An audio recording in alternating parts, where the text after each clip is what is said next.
ओम नमो भगवते वासुदेवाय नमः। सत्य सनातन धर्म यूट्यूब चैनल पर आप सभी का स्वागत है।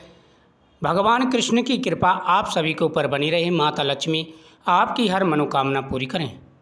भादो मास के 22वें अध्याय की कथा। भादो मास के पावन दिनों में माँ लक्ष्मी की पूजा अर्चना का विशेष महत्व माना गया है।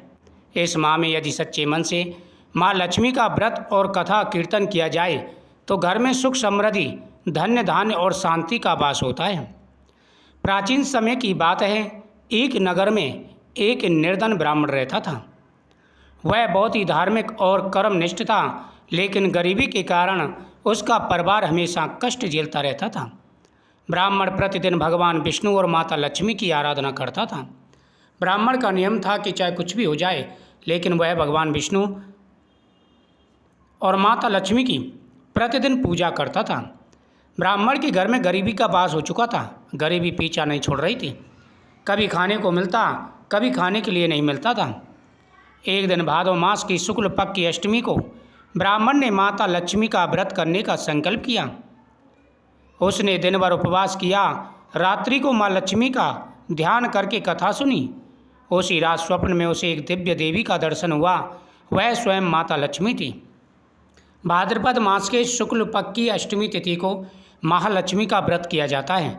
यह व्रत 16 दिन चलता है। श्राद्धों की जब अष्टमी आती है तब यह व्रत संपूर्ण होता है। इस व्रत का महत्व है, ये प्राचीन समय से यह व्रत किया जा रहा है।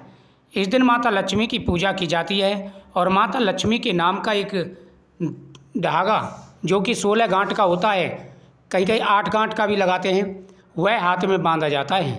इसे माता लक्ष्मी उस व्यक्ति पर, उस परिवार पर हमेशा कृपा दृष्टि बरसाती हैं। बड़ा महत्व है इस व्रत का। जिसके घर में गरीबी हो, दरिद्रता का वास हो या संतान का सुख न मिल पा रहा हो, उन्हें यह व्रत अवश्य करना चाहिए। इस व्रत के करने से हर मनोकामना पूरी होती है। महालक्ष्मी ने उस ब्राह्मण की भक्ति देख कर के कहा, हे वत्स, तुमने सच्चे भाव से मेरा व्रत और पूजा की है।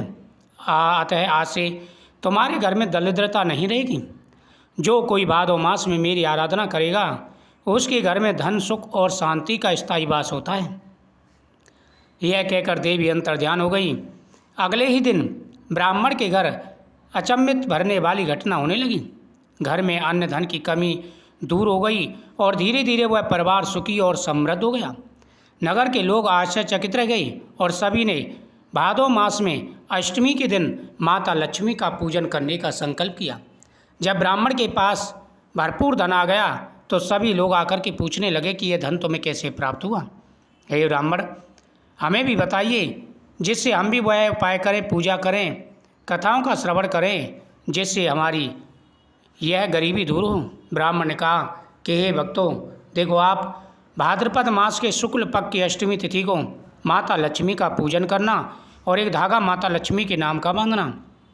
यह व्रत 16 दिन का होता है और 16वें दिन इस व्रत का संपन्न किया जाता है, व्रत का उद्यापन होता है। अगर सच्चे मन से यह व्रत किया जाए तो माता लक्ष्मी धन्य धान्य देती हैं, सुख समृद्धि देती हैं, हर प्रकार की मनोकामना पूरी कर देती हैं। भादो मास में महालक्ष्मी की पूजा करने से दरिद्रता और कलह दूर होते हैं। परिवार में सुख शांति और स्थायी समृद्धि का आगमन होता है। यह कथा सुनने और सुनाने से घर में धन्य धान्य की वृद्धि होती है। अष्टमी और शुक्रवार को लक्ष्मी पूजन का विशेष महत्व होता है। भादो मास में माँ लक्ष्मी की आराधना करने वाला भक्त कभी निर्धनता का सामना नहीं करता।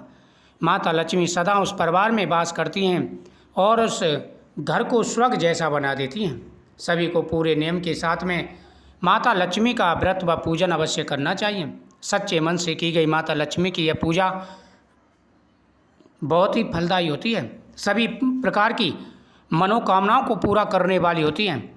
जो भी सच्चे मन से माता लक्ष्मी की पूजा करता है, उनके जीवन में आ रहे सारे कष्ट और दुख दूर हो जाते हैं। भाद्रपद मास के शुक्ल पक्ष की अष्टमी तिथि को महालक्ष्मी का व्रत किया जाता है और इसी दिन राधाष्टमी का पर्व भी मनाया जाता है। जो भी भक्त सच्चे मन से राधा रानी और माता लक्ष्मी का पूजन करते हैं, उनके जीवन में आ रहे सारे कष्ट दुख दूर हो जाते हैं। उनके ऊपर सदा ही माता लक्ष्मी की कृपा बनी रहती है। श्री महालक्ष्मी नमः। भादो मास के 22वें अध्याय की कथा संपूर्ण हुई। इस प्रकार से प्रतिदिन कथाओं का श्रवण करने से माता लक्ष्मी और भगवान विष्णु प्रसन्न होकर के मनवांछित फल प्रदान करते हैं।